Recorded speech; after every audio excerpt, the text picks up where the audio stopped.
Bonjour et bienvenue à cette 6e édition de discussion publique Parlons Résilience. Je suis Eusebio Slavitescu et nous sommes réunis aujourd'hui au Centre Euro-Atlantique pour la résilience. Lors de cet entretien, nous allons discuter du rôle de la France dans la région de Mer Noire en termes de renforcement de la résilience euro-atlantique, avec son Excellence Madame Laurence Auer, ambassadrice de France en Roumanie. Bonjour. Madame Moana Marinescu, experte en communication stratégique. Bonjour. Et Andrei Tsernea, directeur du département de communication du ministère roumain des Affaires étrangères. Bonjour. Merci d'avoir accepté notre invitation aujourd'hui. Afin d'amorcer notre discussion, je vais nous replonger quelques mois en arrière. Rappelez-vous, le 16 mars 2019, nous avons tous entendu le fameux discours d'Emmanuel Macron. Nous sommes en guerre. Une guerre silencieuse, mais pas moins meurtrière. Une guerre sanitaire, un ennemi invisible, insaisissable. Une guerre contre un ennemi inédit, le Covid-19, et ses nombreuses mutations. Depuis, nos vies, peu importe notre lieu de vie, en France comme en Roumanie et partout ailleurs, ont subi un changement incroyable. Oscillant entre restrictions strictes et périodes de liberté, tant les gouvernements que les citoyens ont dû naviguer avec les circonstances les plus difficiles et ponctuées par de nouveaux variants, toujours plus imprévisibles. L'actualité ne nous a pas laissé du répit, puisqu'alors que la crise sanitaire semblait non pas terminée, mais tout au moins maîtrisée, nous avons appris le 24 février 2022 que la Russie envahissait l'Ukraine, engendrant de nouvelles menaces, de nouveaux enjeux. La guerre faisait son retour sur le continent européen 77 ans après la fin de la Seconde Guerre mondiale. Au cœur de ces bouleversements majeurs pour nos sociétés et nos économies, certaines tendances se confirment ou s'accélèrent. Compétition entre grandes puissances, généralisation des stratégies hybrides, enhardissement des puissances régionales ou encore effet des ruptures liées aux nouvelles technologies, notamment numériques. Si l'ancien équilibre international est contesté, le nouveau n'est toujours pas atteint. Et surtout dans la région de la mer Noire. Située au cœur de l'Europe et de l'Asie, la mer Noire est un espace stratégique. Théâtre des tensions croissantes depuis quelques années, annexion de la Crimée, conflit dans le Donbass, invasion de l'Ukraine le plus récent, et de stratégies d'influence de plus en plus affirmées. L'espace pontique est devenu une zone de projection et de réaffirmation de la puissance des pays riverains, tels que la Russie et la Turquie. À la frontière de l'Union européenne, la région se trouve également au cœur des enjeux majeurs, non seulement des sécurités énergiques, 3 millions de barils de pétrole y transitent quotidiennement, mais aussi alimentaires, comme on l'a vu très récemment. Dans ce contexte, la France et ses alliés de l'OTAN s'engagent au profit de stabilité régionale et du respect de la liberté de navigation, en renforçant leur présence militaire et en développant leur coopération bilatérale avec les partenaires de l'ASE. La France contribue ainsi à la protection des espaces aériens et maritimes de la région en procédant à de nombreuses escales en mer Noire. À Tchinkou, en Roumanie, l'armée française finalise sa principale base sur le flanc est de l'Europe, où, aujourd'hui, 750 soldats sont déployés. Nous allons procéder maintenant à la première question, qui va aussi pour Madame l'ambassadrice comme pour Andrei et Wana. Dans la revue stratégique nationale, telle qui a été lancée début novembre, présentée par Emmanuel Macron, ou Toulon, le terme résilience y est mentionné 37 fois. Que signifie la résilience pour la France? Quelle approche adopte-t-elle? Comment est compris l'effort de renforcement de la résilience nationale et en l'occurrence euro-atlantique dans le contexte actuel? Merci beaucoup de proposer faire ce débat dans le Centre Euro-Atlantique de résilience et de poser la question de la définition Parce que, en effet, c'est une question qu'on s'est posée en France dès la revue stratégique de 2008, où on a tenté de donner une définition de la résilience. Je lis: la volonté et la capacité d'un pays, de la société et des pouvoirs publics à résister aux conséquences d'une agression, d'une catastrophe, puis à rétablir rapidement leur capacité à fonctionner normalement en tirant les leçons de la crise.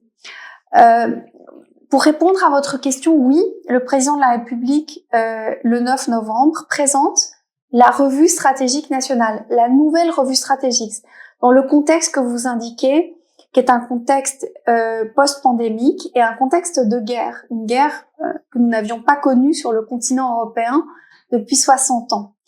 Il faut bien voir que lorsque Emmanuel Macron présente ce discours, il est à Toulon, il est devant la mer Méditerranée, il est devant les forces navales stratégiques. Il faut aussi se souvenir que quand il prépare ce discours, il a en tête déjà les engagements que la France a pris pour renforcer le flanc est de l'Europe, en particulier en Estonie, Lituanie, mais aussi en Roumanie. C'est le premier engagement qu'il a pris en 2022, avec les conséquences que cela a, non seulement sur le plan stratégique, mais sur le plan également budgétaire. C'est-à-dire que la revue stratégique française, qui cite autant la résilience, est un document militaire qui va permettre de présenter le nouveau le budget de programmation militaire pour les 5 prochaines années. Tout est changé. Et dans ce mot résilience, je me souviens également lorsqu'il avait présenté cette année les vœux aux armées, le 13 juillet, à l'hôtel de Brienne, il parle des forces de la nation. C'est-à-dire que on voit qu'il s'agit d'une stratégie qui est une stratégie militaire, c'est une stratégie nouvelle avec des moyens nouveaux, mais qui ne peut exister sans la mobilisation de la société et des sociétés européennes. Alors, évidemment, la pandémie n'est jamais loin. C'est-à-dire que le mot résilience a été constamment utilisé dans les documents où on a mutualisé au niveau européen l'achat des vaccins. On a mutualisé également cette idée qu'on allait faire face ensemble. Les règles, c'était des règles européennes de circulation entre les pays, les compagnies d'aviation, et on a essayé de faire face ensemble à évidemment une pandémie qui était majeure. On n'avait pas non plus connu une telle situation dans nos sociétés qui avaient pris l'habitude de voyager librement. Donc ce que je veux dire, c'est que on a passé pratiquement tous les 6 premiers mois de l'année 2022 de la présidence française avec ces 2 axes, l'axe sanitaire et la réponse sociétale pour l'ensemble de l'Europe, et l'axe militaire dans une menace telle elle nous conduisait à devoir réinventer tous nos moyens et toute notre architecture, notre arsenal intellectuel, stratégique et aussi sociétal. Parce que quand vous faites la guerre, on le voit également en Ukraine, très clairement, vous avez besoin d'un engagement humain de l'ensemble de la nation. À défaut, il n'y a pas d'acceptation. Aujourd'hui, à Tchinkou, on a en effet terminé la construction du camp, mais qu'est-ce qui est important? C'est de savoir si les Français sont d'accord, et les Français doivent, d'une certaine manière également, accepter cet effort, qui est un effort de dissuasion. Tout le monde le sait, on n'est pas venu pour faire la guerre en Roumanie. On est là, comme puissance nucléaire, pour montrer à la Russie qu'il est hors de question que le territoire de l'OTAN, d'une manière ou d'une autre, puisse être touché, et que ce soit l'espace terrestre par l'infanterie, l'espace aérien ou l'espace maritime, nous le protégerons parce que il fait partie de notre solidarité, de notre espace vital et de notre unité. Merci. Andrei, je ose te demander quelle approche pour la Roumanie vers ce concept relativement nouveau de la résilience? Je pars un peu dans une autre direction parce que Madame l'ambassadrice et vous avez déjà fait le point des principaux enjeux qui engagent la résilience individuelle, collective d'une société.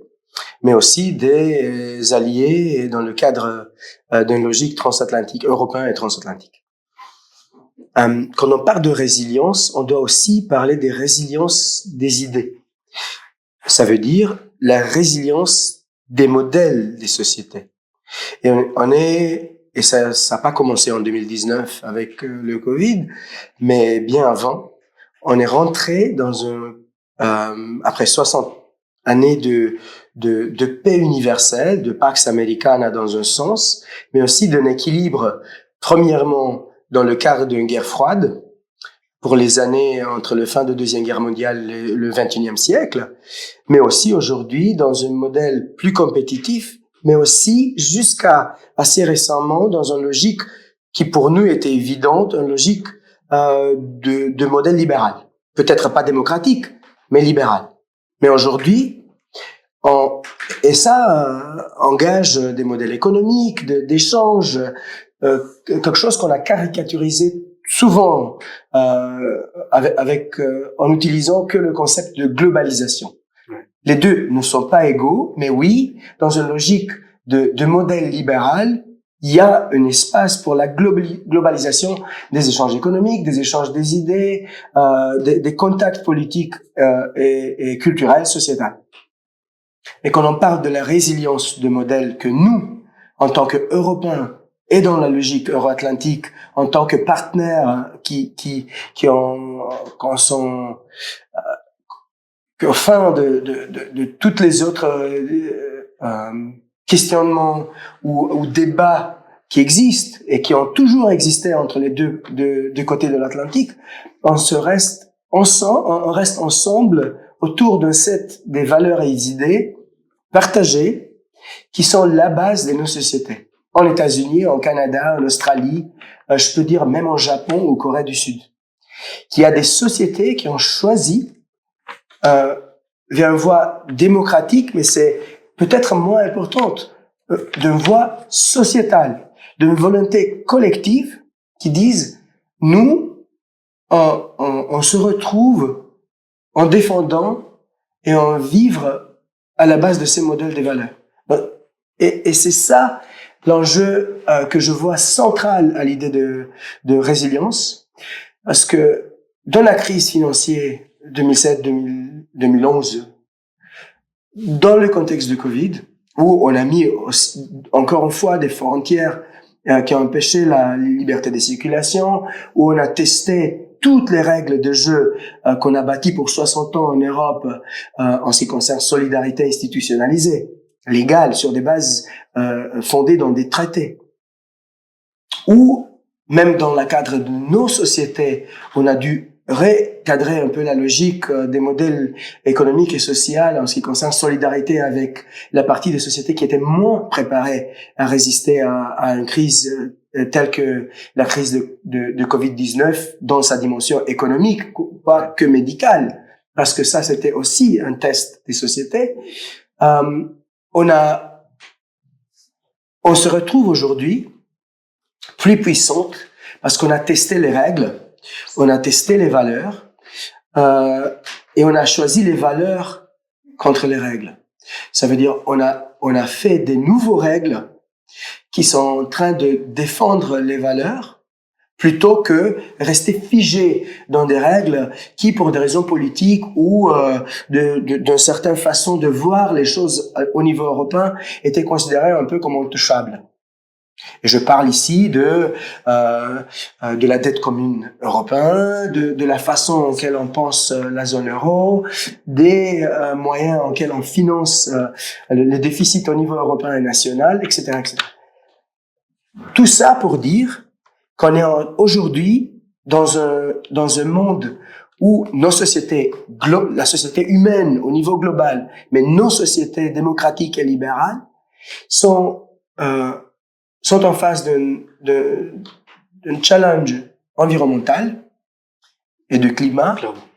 Un, qui est la croissance de population globale et les enjeux médicaux et même de façon de vivre qui s'imposent en tant que choix en ce qui concerne l'énergie, consommation des produits essentiels, de l'eau, de la nourriture, la production et la circulation des nourritures. On le voit dans la vulnérabilité des chaînes des transports des graines ou d'huile qui provient de l'Ukraine vers des pays, surtout de l'Afrique subsaharienne et de le monde arabe, mais aussi de modèles politiques et de modèles, des systèmes, des idées à la base de nos sociétés, y compris la résilience démocratique et tous les enjeux en ce qui concerne la liberté d'expression, la liberté de protester, la liberté d'avoir une vraie société civile, un dialogue entre le pouvoir et les citoyens. Tout ça, c'est des enjeux qui concernent C'est très intéressant puisque vous évoquez les valeurs à la notion de résilience. Et vous faites un lien très fort entre les deux.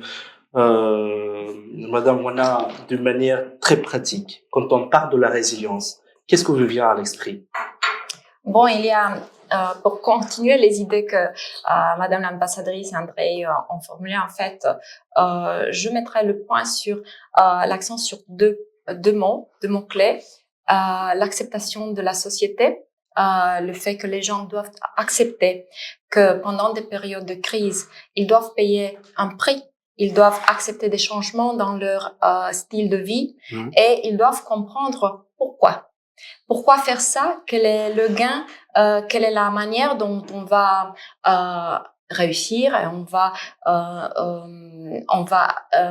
réussir à vaincre dans cette situation-là. Et on doit aussi avoir la confiance, avoir la confiance que ceux qui nous représentent, les institutions, les politiciens bien sûr, ils sont là et ils font de leur mieux pour nous représenter.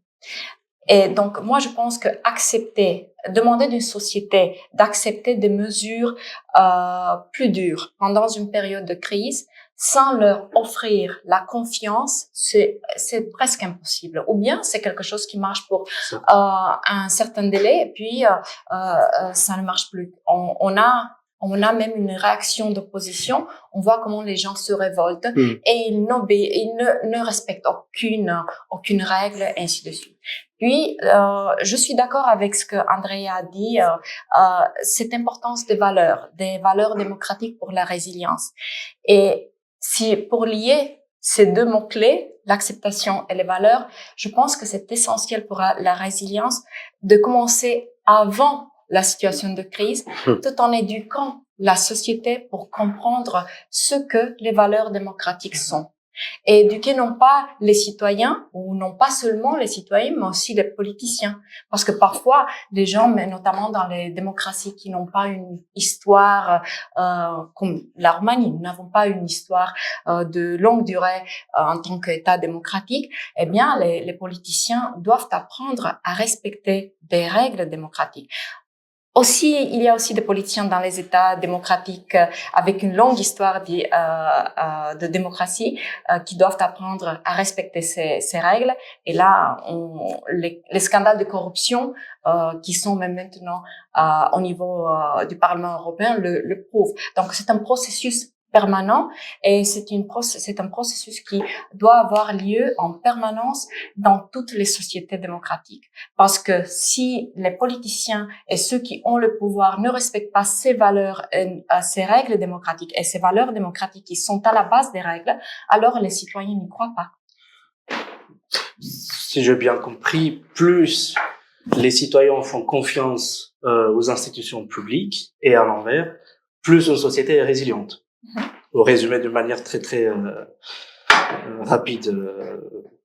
Tu voulais rajouter Oui, je pense que en entendant que on a disait tout à l'heure, c'est qu'on a un exemple parfait hier. On a eu deux situations similaires.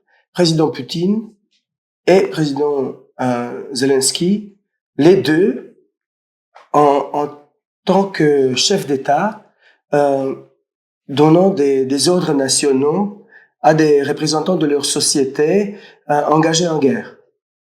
Dans un cadre, on a eu tout un spectacle très typique kremlinien, tout dirigé au cœur même des chambres dorées du pouvoir du Kremlin. Dans dans la ville de Bakhmout, qui est le point focal d'un conflit inimaginable, comme vous le disiez tout à l'heure, Madame l'ambassadrice, où la guerre de cette façon se retourne en Europe d'une façon impossible d'éviter. Ça veut dire nos sociétés sont déjà en train d'être tous affectées, impactées. Et là, on a deux images qui parlent du mécanisme en quel le pouvoir, la hiérarchie politique d'un système fait ses choix visibles. Dans un cadre, un vertical de pouvoir, un système autoritaire, où le pouvoir est plus important, l'autre, un système citoyen, on est presque dans la logique grecque, athénien, du chef d'État en tant que citoyen, au cœur même de ces guerriers en situation de guerre sur le front, mais les deux octroyant les signes de pouvoir, la reconnaissance du peuple. Un est crédible, l'autre c'est un exercice potemkien, si je me peux permettre, un exercice qui n'a plus de valeur. Et c'est ça le test, pas que pour les chefs d'État, mais pour tous les hommes et les femmes qui font la politique dans la société actuelle, dans ce contexte de la résilience même de nos sociétés qui est basée sur la résilience de nos modèles politiques. Madame l'ambassadrice, du point de vue du renforcement de la résilience euro-atlantique dans la région de mer Noire, et compte tenu de la volonté exprimée par la France à plusieurs reprises d'accroître sa présence sur le flanc Est, et dans le contexte de menaces dans le voisinage immédiat, que pouvons-nous attendre davantage d'elle sur ce sujet? Alors, tout d'abord, on attend l'unité sans faille, on attend la solidarité sans faille. C'est-à-dire que pour aller exactement dans le sens d'Andrei Tsernea et de Anna Marinescu, je dirais que ce qui a été déterminant, puisque nos sociétés ont dû mettre de côté à un moment donné certains principes de liberté ou certains principes de libre choix, parce que face à la guerre, il fallait des réponses collectives. Il fallait qu'on soit en mesure d'avoir un discours cohérent et global partout en Europe. Et aussi, du côté français, ce qui a été très important, c'est que nous ayons un discours cohérent entre l'Union européenne et l'OTAN. Comme vous le savez, souvent, nous étions vus comme le pays qui voulait faire l'armée européenne, alors que, vous le savez, l'Europe de la défense se construit petit à petit. Il s'est construit sur les missions humanitaires. Il s'est pas construit contre l'OTAN. Il s'est pas construit contre les missions des Nations Unies. Et avec la Roumanie, on avait cette entente exceptionnelle. L'armée roumaine était avec nous dans la MINUSMA, par exemple, au Sahel. Et je dirais que on a échangé et on s'est rendu compte que on apportait à l'autre votre connaissance de la menace en mer Noire, et nous, notre manière de concevoir, alors ça a beaucoup été discuté, hein, la souveraineté, c'est ma prochaine question. La construction d'un espace européen de sécurité. Moi, je vois que c'est encore une notion en devenir. Mais par là, ce que nous souhaitions faire, c'est montrer qu'il n'y avait pas de antagonisme dans l'esprit français et de souhait ni hégémonique, ni de distinguer l'Union européenne et l'OTAN. Nous sommes venus au titre de l'OTAN. Et deuxièmement, on voulait construire ensemble, en partenariat, avec des pays. La Roumanie, évidemment, en fait partie. Je reviens un tout petit peu sur les valeurs. Pourquoi la Roumanie en fait partie? Parce que la Roumanie est un pays pro-européen. Parce que la Roumanie prend des dispositions qui sont conformes aux valeurs européennes, parce que la Roumanie est ancrée dans l'action collective, que quand on dégage des majorités qualifiées, y compris sur des sujets très compliqués comme le changement climatique, la décarbonation, on l'a encore vu ce week-end, mais la Roumanie est toujours du côté européen, vers le consensus. Donc, c'était important pour différentes raisons militaires et stratégiques. Je pense à la lutte contre la cybersécurité. Nos entreprises aussi sont ici, elles sont en Roumanie. Et parce que la menace cyber, elle vient de Russie. Vous connaissez la Russie? Parce que les outils qui sont utilisés dans la déstabilisation du continent européen, vous les connaissez, vous êtes les voisins. Bon. Et donc tout ça pour vous dire, la mer Noire est redevenue après 2015. On a mis du temps, on était en train d'ouvrir une base dans les pays baltes. On a toujours considéré, j'y étais, au Conseil européen qui a décidé qu'on mettait les pays baltes dans l'Union européenne, on a toujours considéré que c'était Kaliningrad qui était dangereux. Donc ne dites pas que la France a oublié la mer Noire. La France n'a jamais oublié la mer Noire. Nous étions, comme vous le savez, membres de la commission internationale du Danube. Nous avons fait les escales. Mais c'est vrai que après 2015, on a pris des sanctions, mais on a tous été saisis de savoir comment cet espace régi par la Convention de Montreux allait pouvoir fonctionner avec un arsenal militaire en face de nous. La décision qu'a prise le président de la République en janvier, c'est une décision hyper claire. C'est l'OTAN. 2, on vient faire notre travail, c'est-à-dire en tant que membre fondateur de l'OTAN, doté de l'arme nucléaire et connaissant la mer Noire, ayant les moyens d'utiliser les trois mécanismes de dissuasion, les avions, évidemment les forces navales, y compris si elles sont postées en Méditerranée, on sait qu'on peut venir rapidement, et l'infanterie. Donc cette décision-là, elle se fait dans ce contexte. Et puis après le mois de janvier, on a aussi mis en place pendant la présidence française au sommet de Versailles les autres éléments de la résilience. Donc évidemment les mesures d'urgence sur l'énergie et les mesures d'urgence, comme le disait Andrei, sur la connectivité, le transport des céréales. On est dans une guerre conventionnelle avec des menaces hybrides et l'ennemi est en permanence en train de jouer sur des risques non militaires. C'est-à-dire que comme vous le savez, en Biélorussie, ce sont les êtres humains qui ont été utilisés comme armes. Ça pourrait encore être le cas aujourd'hui, on a peur. La menace, elle est en permanence hybride. Donc, nous, évidemment, on est très fiers, nous, Français, d'avoir pu jouer ce rôle double, civil et militaire, autant Union européenne, et d'avoir fait le travail aussi sur l'élargissement. Parce que vous le savez, on revient, c'est prévu. On a aussi eu ce changement de matrice. Nous, Français, on était réticents, on pensait que si on élargissait, on diluait. Et on a fait un travail psychanalytique sur la diplomatie française en tant que telle, pour être en mesure de changer les critères de Copenhague sur l'élargissement. Et vous voyez le résultat à ce dernier Conseil européen. On reconnaît le statut à la Bosnie, on reconnaît la possibilité aujourd'hui pour des pays comme le Kosovo d'avoir une perspective européenne. On fait une plateforme d'aide à la Moldavie depuis la France. Et bon, c'est tout le reste encore qui reste à faire. Il faut que nous voyons, que les citoyens français situent où se trouve la Moldavie, où se situe le Danube, où se situe la mer Noire. Évidemment, c'est un travail de spécialistes, mais c'est aussi un travail des politiques. Moi, je suis aussi satisfaite parce que le fameux budget de la revue nationale, il a été approuvé la semaine dernière avant le Conseil européen. Donc, on a en plus une base démocratique d'acceptation de notre nouveau budget. Puisque vous avez rajouté, oui. Je veux encore une fois revenir à ce que Wana disait tout à l'heure. Elle parlait d'une pédagogie de la résilience, d'une éducation démocratique, tu disais, qui était essentielle avant la crise.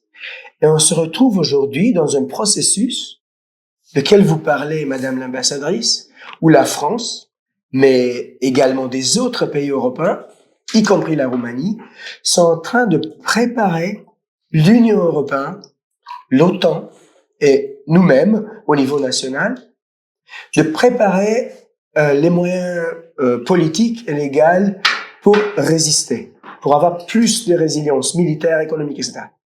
Mais il y a aussi cette dimension que vous évoquez. On a besoin de nos citoyens. On doit besoin éduquer les sociétés. On a une guerre qui, d'un côté, est inévitable dans le sens que inévitable de le voir, évidente, marquée, présente, mais qui est interprétée de façon très différente par nos publics parce que dans le contexte d'une société libre, toutes les idées, tous les débats, y compris la désinformation et la propagande fonctionnent. Et je parle pas que la propagande extérieure, mais la démocratie a toujours des ennemis aussi dans le sein des sociétés démocratiques. Et c'est pas nouveau, c'était toujours le cas. Et là, on est dans un train où les vulnérabilités intrinsèques de nos sociétés, qui sont aussi nos valeurs les plus importantes, la valeur d'une société libre, d'une société ouverte, d'une société avec un débat libre, avec un choix libre des pouvoirs politiques. Tout ça, c'est des vulnérabilités. Et la tentation est toujours là de voir des mécanismes illibéraux et autoritaires qui marchent mieux, qui ne montrent des exemples économiques ou des sociétés qui sont parfaites. Mais on le voit aujourd'hui que n'est jamais le cas. On voit avec le Covid, y compris en Chine, on le voit avec le conflit créé par la Russie en Ukraine, qui n'a pas commencé en février 2022, mais bien avant, avec l'occupation de la Crimée et d'une partie de Donbass. Et là, on se retrouve avec une obligation sociétale d'une pédagogie européenne. Je viens à Romain Gary et son Éducation européenne, un livre écrit dans le temps de guerre, quand il était pilote d'avion de chasse en Grande-Bretagne en tant que force libre française sous le général de Gaulle. Et lui était un de ces écrivains qui avait déjà, qui était en train et c'est le génie d'un écrivain qui était aussi diplomate, etc., qui voit cette nécessité après la guerre. Que l'Europe n'est pas la France, n'est pas l'Allemagne, n'est pas la Roumanie, c'est tous ensemble. Avec nos différences et parfois nos conflits, nos visions différentes. Mais là, on a besoin de cette éducation européenne pour revenir à une vraie résilience continentale de toute l'Europe. Puisque vous avez évoqué tout à l'heure le concept de l'autonomie stratégique. C'est avec vous, Madame l'ambassadrice. Maintenant, après, je reviens vite fait. Cette concept, c'est vrai qu'il a fait débat dans toutes les capitales de l'Europe, même ailleurs, et c'est un débat nécessaire. Toutes les discussions, tous les débats d'ailleurs sont très positifs. Est-ce que ce concept est-il un élément qui renforce la résilience et la sécurité euro-atlantique dans notre région, en mer Noire surtout? Alors, c'est vrai que autant le mot résilience est un peu vague et suscite des ouvertures extrêmes, le mot autonomie stratégique, d'une manière générale, est compliqué à proposer parce que il a été souvent beaucoup utilisé. Par exemple, nous, dans la présidence française, à un moment donné, on avait le mot autonomie et on l'a enlevé de nos lignes de discussion parce qu'il était mal compris. Quand on disait autonomie européenne en matière d'industrie, vous vous souvenez, pendant la pandémie, on n'avait pas de masque. Nous, notre seule idée, quand on parlait de l'autonomie stratégique, c'était d'avoir une capacité de coudre des masques et de ne pas être dépendant de la Chine. Et ça a été compris comme étant, sur le plan commercial, la France veut nous refaire la grande politique de Gaulle, c'est-à-dire je ferme les frontières, je veux rester tout seul et je suis grand tout seul dans ma petite France. Et ce n'était pas ça. On l'a bien démontré pendant la réunion, toute la présidence française. C'était surtout pour ne pas être faible. C'était pour renforcer nos capacités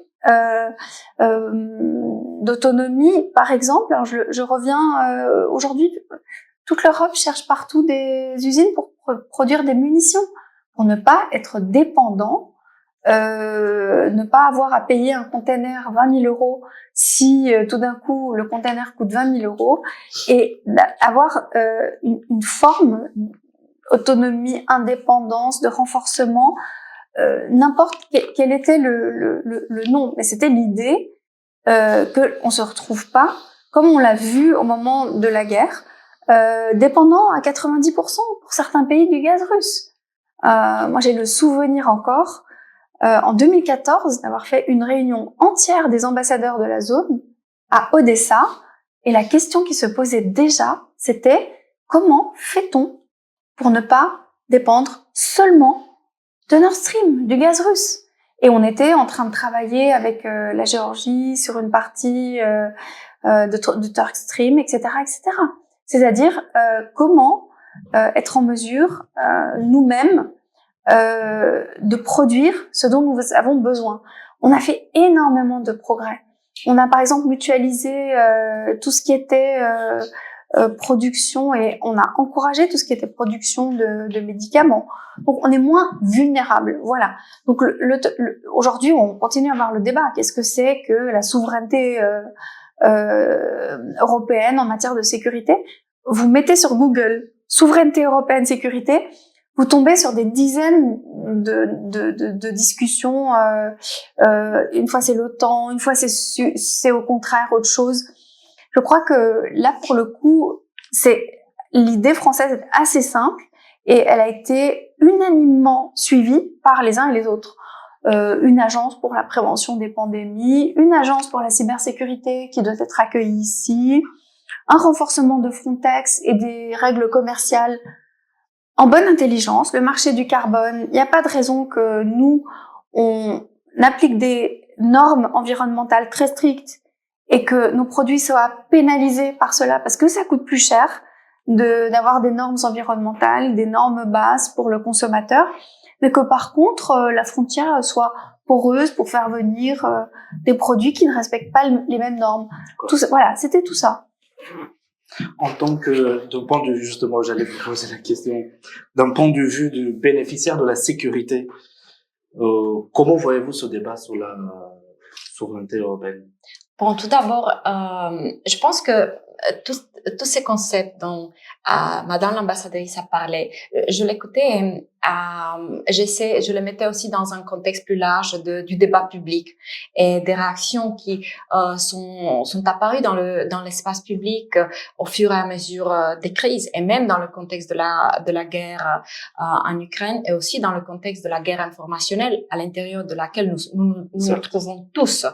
Il y a deux points au moins que je voudrais faire. C'est tout d'abord, c'est l'importance de bien communiquer les politiques publiques nouvelles et ce changement d'approche, parce que nous sommes en fait dans une période dans laquelle nous repensons la manière dont nous faisons des choses dans tous ces domaines dont Madame l'ambassadrice aussi Andrea ont parlé, et il y a même encore plus. En fait, nous rechangeons toute l'approche que nous avons envers notre style de vie, envers notre société, envers la manière dont nous faisons du business, et regardez les décisions que les grandes enseignes ont dû faire après le début de la guerre en Ukraine. Ils ont dû quitter la Russie, perdre de l'argent, et ainsi de suite. Donc, on est tous dans cette situation où nous repensons notre style de vie et la manière dont nous comprenons et nous organisons notre vie.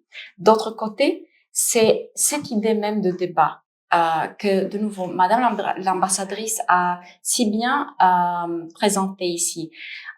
Du point de vue de la communication et de l'image publique, parfois il y a des gens qui n'ont pas cette, disons, compréhension des procédures européennes, de la manière dont les choses sont faites, et ainsi de suite. Ils disent ah ben voilà, ils parlent tellement et ils ne font rien, ils ne savent rien. Et c'est pour ça, c'est dans ce moment-là où les gens ne comprennent pas la valeur du débat et la manière dont ce débat prend lieu, que le charme de l'autoritarisme, l'ordre Oui, c'est ça. On commence à être attiré par l'ordre qu'un État ou une approche autoritariste nous propose. Et c'est dans ce moment-là que c'est la propagande de Russie ou bien de la Chine viennent et nous disent l'Europe est faible.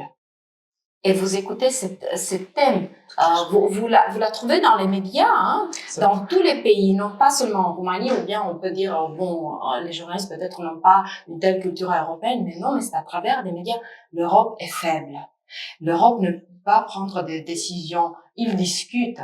Mais non, mais c'est le débat démocratique, c'est la réflexion. Et c'est ça l'endroit où bien, du point de vue de la communication stratégique, les institutions, que ce soit des institutions nationales ou bien des institutions européennes ou bien l'OTAN, ils doivent, tous ces acteurs doivent intervenir et expliquer, communiquer, gagner la confiance. En retour, justement, puisque vous êtes aussi un expert en communication stratégique, sur ces dimensions de propagande, des informations, on en parle beaucoup, mais est-ce que l'Europe doit parler plus? Est-ce que l'Europe peut parler mieux?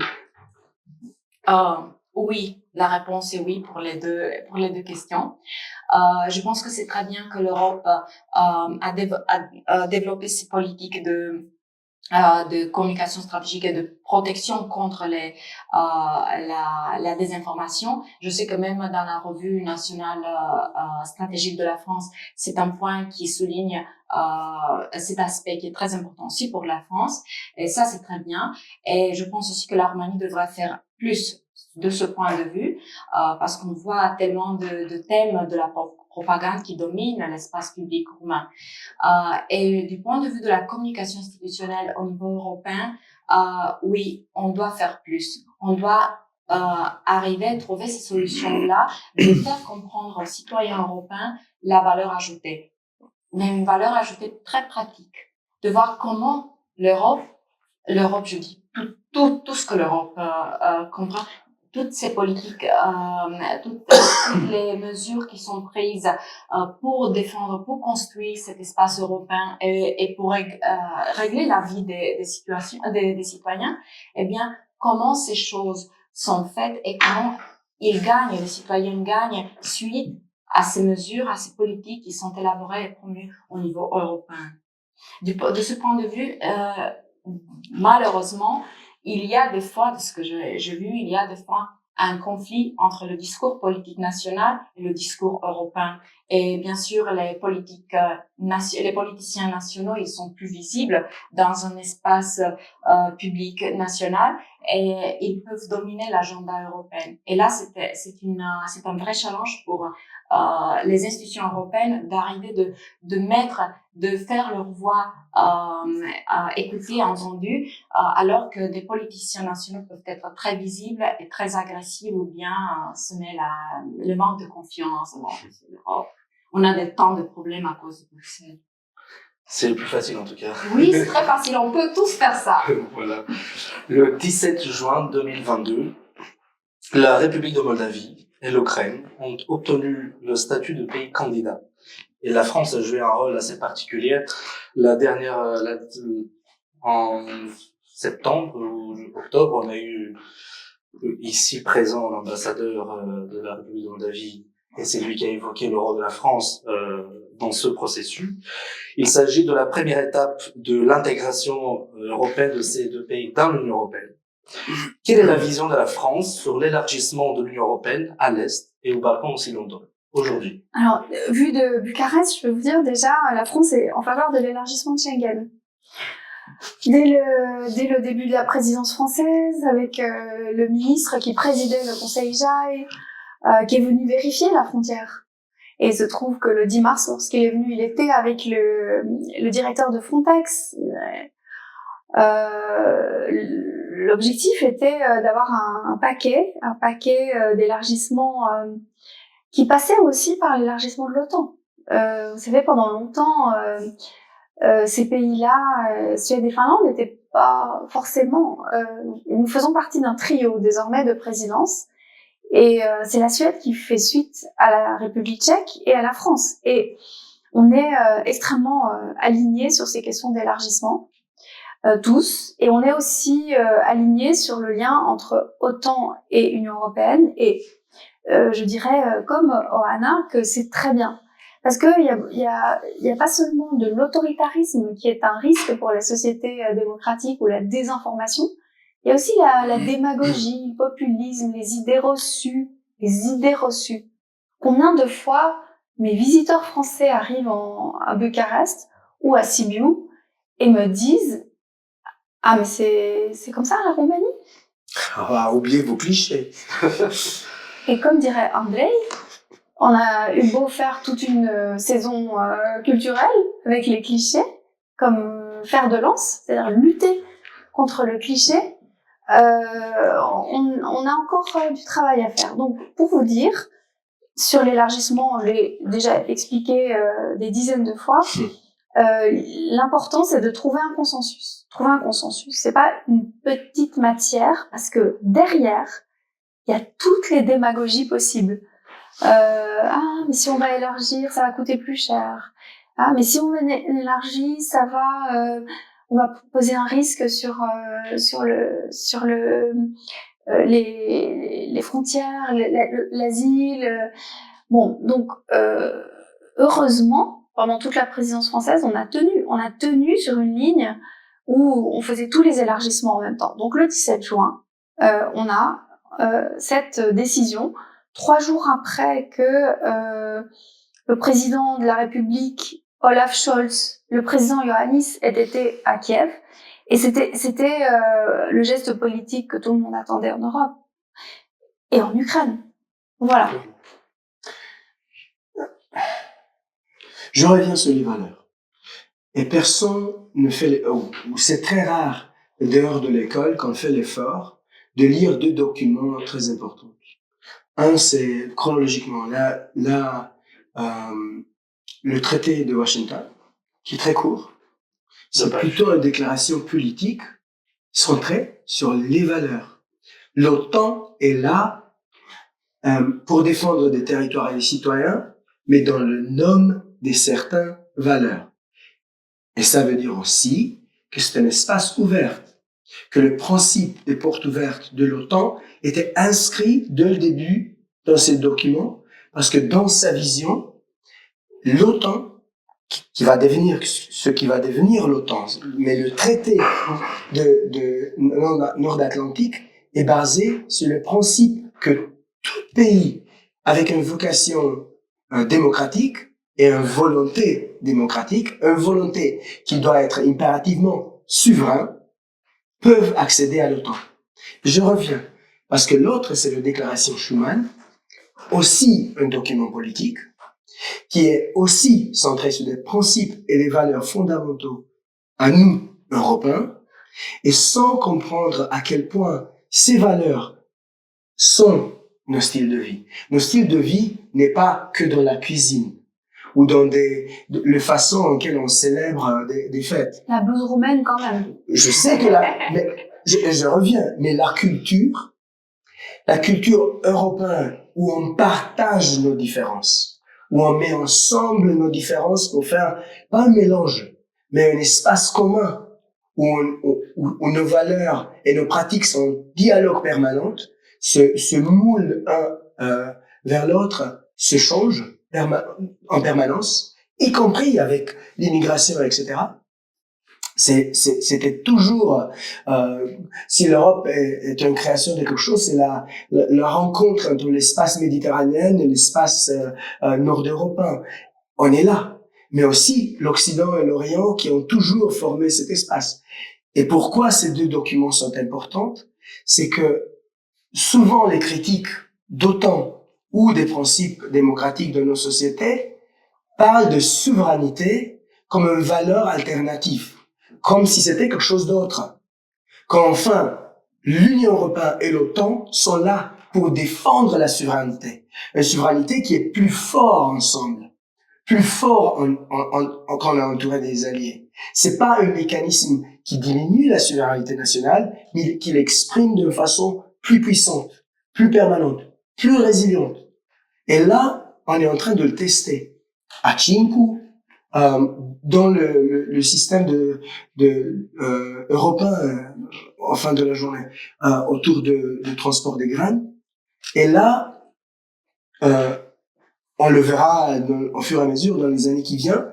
C'est pas quelque chose qu'on peut dire point barre, c'est terminé. C'est un processus. Ça veut dire on va être toujours en train de bâtir une autre Europe, un autre temps. Mais on revient toujours à ces valeurs qui sont présentes dans le traité de l'Atlantique du Nord, le traité de Washington et dans la déclaration Schuman.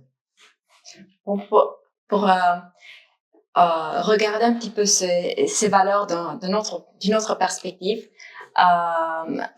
on est dans cette guerre asymétrique que la Russie et aussi la Chine mènent contre ce monde démocratique.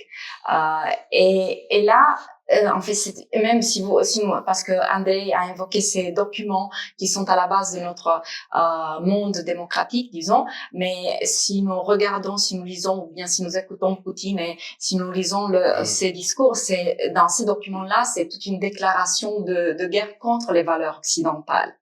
Eh bien, le problème est ce que Poutine, et notamment Poutine dans cette guerre qu'il a commencé, ce qu'il fait, c'est de menacer les valeurs tout en essayant de frapper à la base de la pyramide de besoins, en déclenchant cette crise économique à travers l'instrument énergétique. Oui. Alors, il a voulu faire les gens voir leurs conditions de vie, leur situation de vie être en péril, et c'est à travers finalement la pauvreté. Le problème, c'est que le moment où les gens ne se sentent pas en sécurité de vie, donc pour leurs besoins de base, pour eux, c'est plus facile d'oublier qu'il y a des valeurs, qu'il y a un sens moral, ou bien que la liberté, en fait, c'est très important.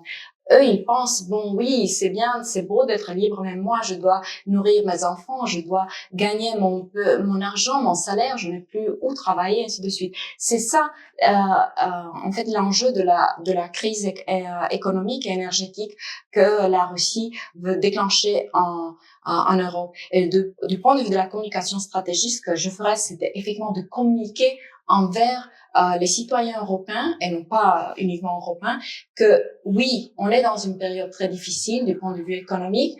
Les États cherchent des solutions pour que les gens ne soient pas dans une situation d'appauvrissement, donc d'une situation où la situation personnelle est de danger de vie, disons, ou danger de mort, mais on doit rester et garder, protéger nos valeurs, parce que grâce à elles, nous sommes des êtres humains. Sinon, on devient des sujets comme en Russie, où les gens n'ont plus de valeur et ils ne sont que des chiffres, ou bien ils sont envoyés contre leur volonté sur le front sans avoir aucune chance de survie. Et c'est là une question où on doit communiquer très bien envers les gens. Et de ce que, tout en complétant ce que André disait, il y a une chose très importante, c'est j'ai oublié mon idée. Tu reprends ton idée à un moment donné, puis je me rappelle. C'est vraiment quelque chose de très court. C'est pas par accident que le mécanisme financier plus important au niveau européen en réponse à la crise économique causée par le Covid s'appelle des plans nationaux. C'est présenté comme des plans nationaux pour la résilience. C'est pas un accident. C'est de la communication stratégique. Parce qu'on pouvait le nommer n'importe comment, de solidarité économique ou je sais pas quoi, de développement. Mais c'est, le choix du terme est important. Oui, mais on doit aller même, je comprends pourquoi tu dis ça, mais on doit aller même, plus loin avec la communication. On doit expliquer aux gens comment ça se fait, comment les citoyens en bénéficient. Parce que par exemple en Roumanie, on risque d'avoir parce que les gens ne font pas confiance à l'État et à la manière dont les fonds européens et les fonds budgétaires sont utilisés. On peut se dire, ah bon, c'est un fonds, mais uniquement certaines personnes ou bien certaines organisations ont accès à ces fonds-là. Et là, c'est un problème de confiance. C'est là le moment où la politique européenne ne peut pas toucher, ne réussit pas de toucher les citoyens. Même si peut-être il y a des projets qui sont très bien faits, mais est-ce que les gens savent que ces projets-là sont réalisés? Franchement, c'est une responsabilité nationale. Ouais. En même temps que et en tant que diplomate chargé avec la communication stratégique au MAE, je suis toujours conscient du risque présenté par des acteurs étatiques et non étatiques étrangers.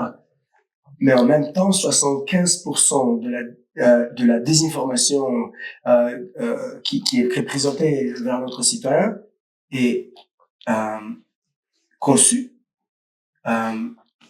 développée et transmise par des acteurs domestiques, par des acteurs intérieurs. Ouais, je confirme ça. Et le rendez-vous, disons, des acteurs internes avec les thèmes de la propagande russe et chinoise, alors là, c'est tellement toxique pour toute société, pour la Roumanie notamment, mais aussi pour l'espace public européen. Et c'est l'enjeu de la communication alliée et alignée européen, euro-atlantique et nationale, et c'est un sacré travail. Un travail de tous les jours, et c'est pas un travail qui est que le travail des gouvernements et des partis politiques, c'est aussi un travail des élites, un travail des médias, un travail de l'éducation, un travail des journalistes. Et là, on est dans une situation un peu délicate, parce que oui, on doit être alliés autour de ça, même quand le rôle de la presse et de la société civile est de nous critiquer. De nous critiquer en tant qu'autorité ou en tant que politicien. Pour en arriver vers la fin, dernière question pour Madame l'ambassadrice. Compte tenu de crises si avant mentionnées, dont on a pu parler, que l'Union européenne a traversé, ainsi que les défis croissants auxquels elle est confrontée, selon vous, avons-nous besoin de plus ou du moins d'Europe? Plus ou moins d'intégration? Sous quel prisme la France envisage-t-elle cela? Alors, c'est très clair, il faut plus d'intégration, plus de solidarité, plus d'intégration. On pourrait reprendre tous les sujets sur lesquels on a évoqué, être plus fort en communication également. La réponse, ce serait plus de l'Union européenne. Plus d'intégration. Merci, et puisque nous approchons vraiment cette fois-ci la fin de cette discussion, et ayant la présence d'être en face d'un représentant de la France, je me permettrai une petite digression. Avez-vous regardé le match dimanche? Ah, non seulement j'ai regardé la demi-finale, la quart de finale, et j'étais au lycée français Anna de Noailles avec les élèves et les parents. Et au lycée français, il y a 60% d'élèves et de parents roumains. Eh bien, je peux vous dire, contrairement à la demi-finale où il y a des élèves marocains, là, tout le monde était pour la France. Mais ça n'a pas suffi, donc il faudra se retrouver dans 4 ans. Quel match spectaculaire. On remercie l'équipe de France pour nous avoir fait vibrer avec une mention toute particulière à Kylian Mbappé, qui aura su, si je peux me permettre, être résilient jusqu'au bout pour nous offrir cette finale d'exception. Je tiens encore une fois à remercier chaleureusement de votre participation. Et puisque nous sommes à quelques jours de Noël, je vous souhaite à tous un joyeux Noël et un excellent fin d'année entouré de vos proches. Je vous remercie pour votre écoute. Merci au Centre de résilience. Merci beaucoup à vous. Merci.